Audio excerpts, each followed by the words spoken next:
Hey, how's it going, guys? Mr. Boss for the win here, and in today's Grand Theft Auto 5 video, we're going to be talking about a bunch of pretty interesting things, what new content we're going to be expecting next, some unreleased things looking at in the future, a bunch of mysteries, and so much more, and I'm going to be trying to answer all the questions that you guys have thrown at me. Now, one quick thing I want to add before we get started is I'm not going to be talking about what is going to be coming out tomorrow, if anything is, or the possibility of gun running part 2. I've made 2 separate videos on those topics today, so I didn't want to rehash any of that in this video. I wanted to try and get as new and as fresh and interesting topics as possible. So anyways, we've got a lot to talk about today, so let's not waste any more time and let's jump straight into it. Our first question today comes from Toxic Plays, who says, do you think Rockstar will end up patching the Polito Bay Triangle? So if you're unaware of what the Polito Bay Triangle is, I'll leave a link to a video I did a couple days ago in the description. Essentially, it's an area, it's about 50 meters off the coast, or maybe even a little bit farther that from Polito Bay, where if you go to this area, you will be instantly teleported back to the shore. And this can be especially tricky if you're doing like a gun running sale or a biker business sale that has you going over this area, because if you do that, you'll lose that product and you'll end up losing your money. So I think Rockstar will eventually end up patching it, especially because it has an impact on the businesses. If it didn't have an impact on the businesses, I could see them just leaving it in the game, as I know it wouldn't really have an impact on all that many players, but the fact that it does is really bad, and that's obviously something you don't want to have happen. So I don't know if this is something they can do via like tunables or a background script, or if it requires like a new DLC in order to fix. And if that's the case, it might be a couple months before that happens. So you still want to be careful while selling your cargo or doing missions around Polito Bay, because there is still a good chance that this glitch could be going on for a long time, and the mystery and lore of the Polito Triangle could live on for a couple more months. Now, we've got a good follow-up question from Bobby Leaphart, who says, do you think there is something underneath the Polito Triangle? So that's kind of funny, Bobby, because yesterday we actually did a live stream where I went to the area with the Polito Triangle, and I actually had a no water mod on, which was cool because it allows us to go on the floor of the ocean without having to deal with obviously the water and breathing and stuff like that.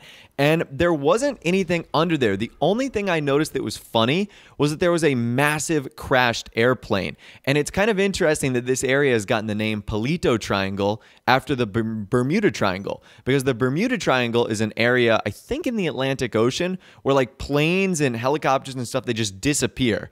So I do think it's funny that underneath this area is a crashed airplane. That's about it. There was like this oil drilling thing for something that was used in single player, but that's it. There wasn't any creepy or mysterious things. There wasn't like a sea monster or, you know, a kraken or a giant squid or anything like that. That would be incredibly cool, and it would be interesting to see if Rockstar adds something like that into the future, especially now because everyone's like super paranoid about this triangle. But regardless, no, I think it's just a glitch, and I think that sometime down the line it will eventually be fixed. All right, our next question comes from Official Alzi, who says, when can we customize our technical and insurgent pickup custom? So this is a good question, as these are kind of the wild card vehicles, as they're not on any websites, and they're just going to be upgraded in the MOC. I think it's weird that those 2 vehicles and the Night Shark weren't added on day 1 for a couple reasons. The Insurgent Custom and the Technical Custom, they were used and are still used in the sale missions for the gun running bunker stuff. So that's kind of odd. And the Night Shark is one of the missions that we do on the MOC computer. So I'm not sure why Rockstar just didn't include them in the game from day 1 and why they made them tunables. But regardless, I'm sure that they're going to be added into the game soon. They will eventually be added into the game. I'm definitely looking forward to the Night Shark. I'm not so sure I'm all that hyped for the Insurgent Custom or the Technical Custom, just because some of the recent tests I've done shown that they aren't as strong and overpowered or useful as I thought they would be. But regardless, I think they're going to be coming into the game soon, and there's a good chance that they'll be added at the same time too. So if you like one or the other, you're going to be getting them at the exact same time. All right, moving on. Our next question comes from Nathan, who says, in the Independence Day DLC, we were able to put patriotic liveries on the MOC. Do you think that will be possible on other occasions? I do, Nathan. That would be pretty cool, especially if Rockstar do it with some of their other themed updates like Halloween and Christmas, and who knows, even in 2018 they might do like a Valentine's themed one. That would be cool if they extended other themes onto the MOC. I think it would also be cool if they did the same thing with the weapon camos too. So if they did like a Halloween camo with like a spider web all over it, if they did maybe a Christmas tree one with snowflakes or something like that. For Valentine's Day, you could have like hearts all over the place. So I'm sure Rockstar has considered that. And I think the Mobile Operations Center and the new weapons are a nice canvas for them to apply potentially new themes to it. And I think that what we got with the Independence Day update was just the start of what we're going to be seeing, especially if Rockstar consider it to be a success and that players enjoy it. All right, our next question comes from Hunter Johnson, who says, where do you think the social club bonus money went? So I think Hunter is talking about the $200,000 that we were supposed to be receiving from Rockstar.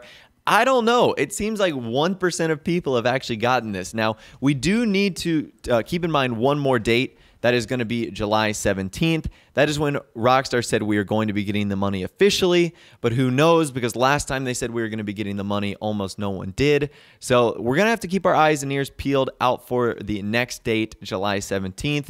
For those of us that are expecting $200,000 from Rockstar for signing up to the social club. But yeah, right now it seems to be missing for a ton of players. Moving on, our next question comes from Brandon, who says, will Rockstar release another rocket vehicle, possibly a boat? Could you imagine a rocket boat in Grand Theft Auto Online? That would be pretty nuts. But it is interesting. Rockstar do seem to like the rocket vehicles. We got the rocket bike and Voltic the Oppressor.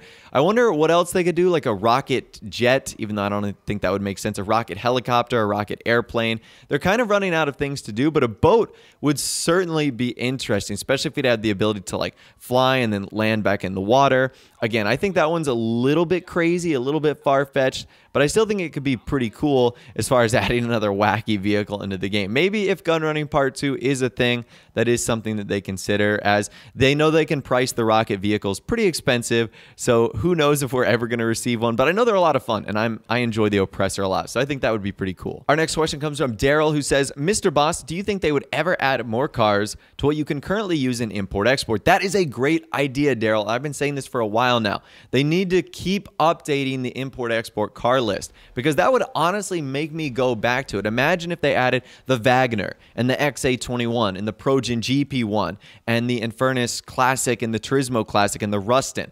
That would be awesome if they added new vehicles to import-export, because honestly, the reason that got so stale is just getting the same cars over and over and over again. I know there's a handful, but when you do so many import-export missions, it really does just get boring after a while. So yeah, I would love it if Rockstar did kind of like a refresher and they added new vehicles to the import-export. They added new collections. That would be a lot of fun. So that right there is a great idea, Daryl. Moving on, our next question comes from HandyMods, who says, do you think Rockstar will ever add a new real-life car logo or a made-up one in the game? So that question's a little confusing, but I think what he's saying is, will Rockstar add a new vehicle brand into the game? Honestly, that would be awesome. I think the last time Rockstar did that was in 2015 when they added the Progen T20, and we know Progen is based off of McLaren. Outside of that, I don't remember any other new car brands being added into the game. But at the same rate, I think it's kind of tricky, because Rockstar would have to come up with a brand that they don't have in the game already. Off the top of your head, do you guys recognize any real-life car brands that Rockstar don't have in Grand Theft Auto Online that you think would be cool? Is Tesla a brand that they have in-game? That's kind of the first one that I can think of. But at the same rate, I also think they're trying to balance the existing brands that they have in the game and coming up with new cars. Like, for example, they added the Nero, which is Bugatti's new car. That's the Chiron. So I think that they're trying to balance that as best they can. But yeah, a new car or a new car type would be pretty cool for Grand Theft Auto Online. All right, and our final question today comes from Dan Phillips, who says, will the drip-fed vehicles be released during the regular tunables update, or will it be on Fridays now? So as I mentioned, it looks like tomorrow we're going to be getting new content, but that's all dependent on Rockstar. Obviously, if they only make the event that we're going to be getting tomorrow, which we're likely going to be getting more sales and discounts and bonuses, if they make it last till next Monday, then there's a good chance that we're going to be getting another vehicle on Tuesday. However, if they make it 10 days, and they make the content end, let's say, on Thursday, then there's a chance that they could flip-flop going back Tuesday, Friday, Tuesday, Friday. It all depends on how long Rockstar want to make this content be released into Grand Theft Auto Online. If they want it to go incredibly fast, then we might see consistent Tuesdays from here on out. Or if they want it to last a little bit longer, we might see the pattern I was talking about, Tuesdays, Fridays, Tuesdays, Fridays. Who knows? It's Rockstar. They could do whatever they want. They could change it up. I think the current one that we got right now, the Independence Day one and the Wagner, was a little bit longer because it had a bit more content that we're going to be seeing going forward, which is likely just going to be selected t-shirts, vehicles, and then new adversary mode. But that's the great thing about your question, Dan, is that it will be answered tomorrow by Rockstar. But anyways, that is all the questions that I'm going to be answering in this week's Q&A video. Hopefully you guys did enjoy. We're doing it on Monday today because I was just busy yesterday, couldn't get to it, but we should be back to a regular schedule next week. As always, if you want to be featured in the next one, all you got to do is go down in the description, follow me on Twitter, and use the hashtag AskBoss whenever I'm looking for Q&A questions, and you might find yourself featured in the next one. If you guys did go to enjoy this video, though, a like rating would of course be awesome, and also subscribe to my YouTube channel if you are new or you like daily GTA 5 videos like this. With all the way, guys, like I said, thanks so much for watching. Take care. I'll see you guys in the next video.